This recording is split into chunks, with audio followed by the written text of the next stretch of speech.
Hello, everyone. It's Tracy Malone from narcissistabusesupport.com. Today, I want to talk about desperation and loneliness and how they are a narc magnet. Many of us don't realize how a narcissist will manipulate that need to have someone. You're lonely. I just want somebody. They will manipulate you and abuse you twice as much because they see your desperation. It's dripping. And when you have that, you know, again, they can smell it and then they abuse it.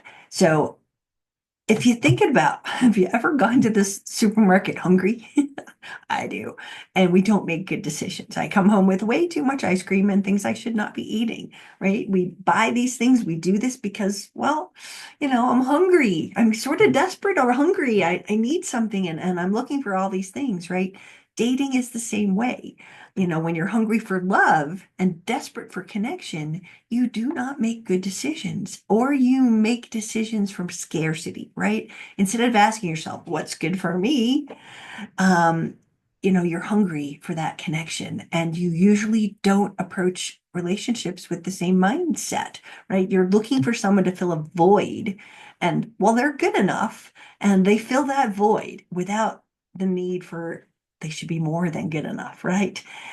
If you think about these things, I want to make a list of a couple of things that might show you that you're desperate and lonely, right? I know you know if you're lonely or not. I totally hear you. I have many friends that are struggling with this. They just want someone in their life. It's their priority, right?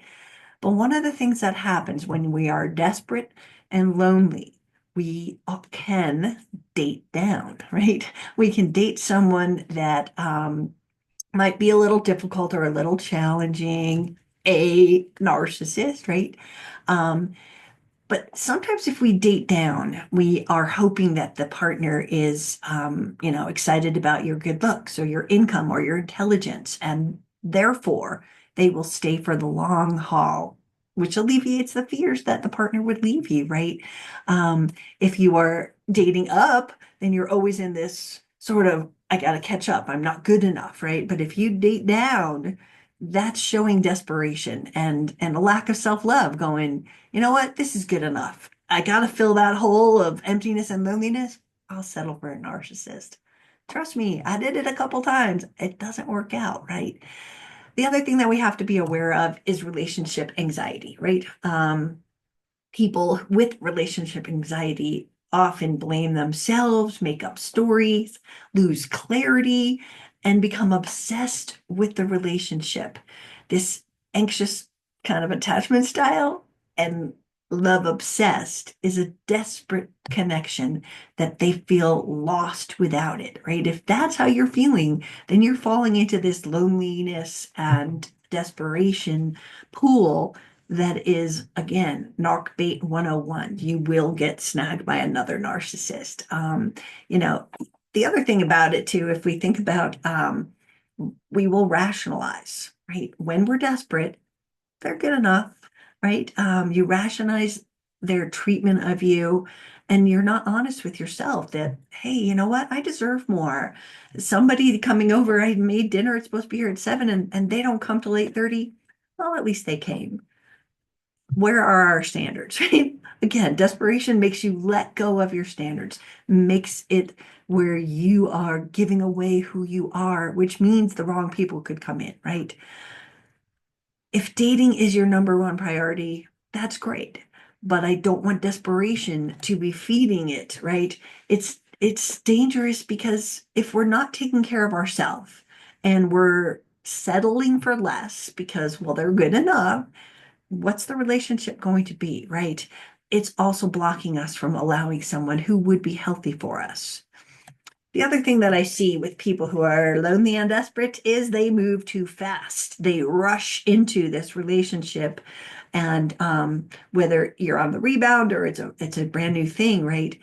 You're not necessarily learning the full lessons of previous relationships. You got to do the work to understand, let's say you were with a narcissist before, you know, they're different flavors. They're different, different things. Are you completely confident in yourself that if someone showed these traits that you would walk away, right? Can you slow down a relationship? Most people who are desperate won't, because if they slow it down, they feel the person will leave, right? Think about this. If you are constantly available to chat and, talk to them 24/7 or responding to their texts like that, or being free, sure, I can go on a date right this minute. It gives the clear signal that you don't have a life, right? I'm not saying you need to play games, but I think you need to balance, right? It's all about balance and take time with the rest of your life. Have friends, have hobbies. Dating should only be a small piece of the pie, but when you are lonely and desperate, it becomes the obsession. And I've had people go on 10,000 dates. I'm not sure. Nothing worked in those 10,000 dates, and all they kept saying was, it's about the numbers. It's about the numbers. Well, again, desperation is not a healthy thing, and 10,000 dates is probably not so good for you either. Um, the other thing that when we are desperate is that people can be very agreeable. Um, and what that means, being you're being the yes person, but what that means is you're not listening and setting boundaries, right? You are suffering from the disease to please, and you'll do anything they want. Should we jump out of a helicopter and ski down a mountain? Well, if you've never skied, that doesn't sound like fun, but you might because you're so desperate. I'll give it a try. Sure, I'll do anything if it'll win the approval and secure this person in your life forever. You're giving away things that maybe you should have set a boundary on and go, I don't really want to bungee jump. I don't really want to do this. This doesn't interest me. We don't set those boundaries when we're desperate and lonely because we fear they will leave. If we are afraid to set a boundary and say, I don't like that, I'm not doing that, then we are not truly being us. Again, if we're going to jump from a bungee jump or do whatever the things are that you don't really want to do, then you are not being who you really are. And this person is not really seeing who you are. They're seeing someone who pretends that they want to bungee jump. Don't ask me why that came to my head. It just came in. But you're pretending this. You are being insincere and you are not being integritous. And you're compromising your integrity and your principles, right? And so the more you do that kind of compromising of your principles, if you think about it, a lot of people will sleep with someone on their first date because it's a much um it's a better way to hook them. It's a better way to go, look, I'm willing to go all the way. I'm in, let me do this, right? But it's a desperate hold on a relationship, and it can lead to someone abusing you because, hey, they gave it to me on the first date, then you know it's desperation all over it. If someone were to experience this, they might think worse of you. It depends on if they have integrity. A narcissist is going to be like, yeah, they slept with me on the first date. That'll be great, right? Hello. But if someone has integrity, they're not going to want you to, right? But desperation and loneliness will compromise that for us, right? Some people, not all, but some people who are desperate and lonely have a need for compliments, reassurance. Um, and that just doesn't mean you're going, does my butt look big in this? You're not necessarily saying that, but you are, just, are you having fun? And was it a great time? And you are trying to probe them for reassurance. And that can make someone feel really insecure. Didn't you see me laughing? Didn't you see me having a good time? You're showing your insecurity. And that can again lead to a narcissist. Let's see, what else do I want to tell you? Again, if you are with someone and you are lonely, you are going to make mistakes. Just like when I buy ice cream at the store when I'm hungry and I go food shopping, right? We don't make the best decisions when desperation and loneliness are the impetus for them. How do we become not desperate and lonely? That's another story, right? I just wanted to talk about the risks and how narcissists prey on people who are desperate and lonely, take advantage of them, potentially take all their money and all the other things that narcissists like to do.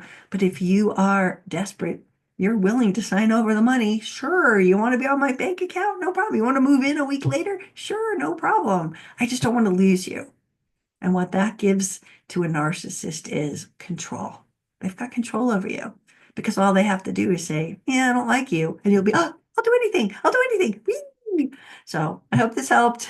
Being desperate and lonely is a target for a narcissist, and work on that. Work on building your own life, and they are a part of it, but it's not do or die. And if they're not the one, they're not the one. We're not going to hold on to it with gripper claws because you're afraid to lose them. When we are truly whole, we're waiting for the right one, not just anyone. So this is Tracy Malone. Thank you so much for listening. If you need help with narcissists, I am available for coaching, narcissistabusesupport.com. You can go find me and I'll be happy to help. I will see you next time on the next episode.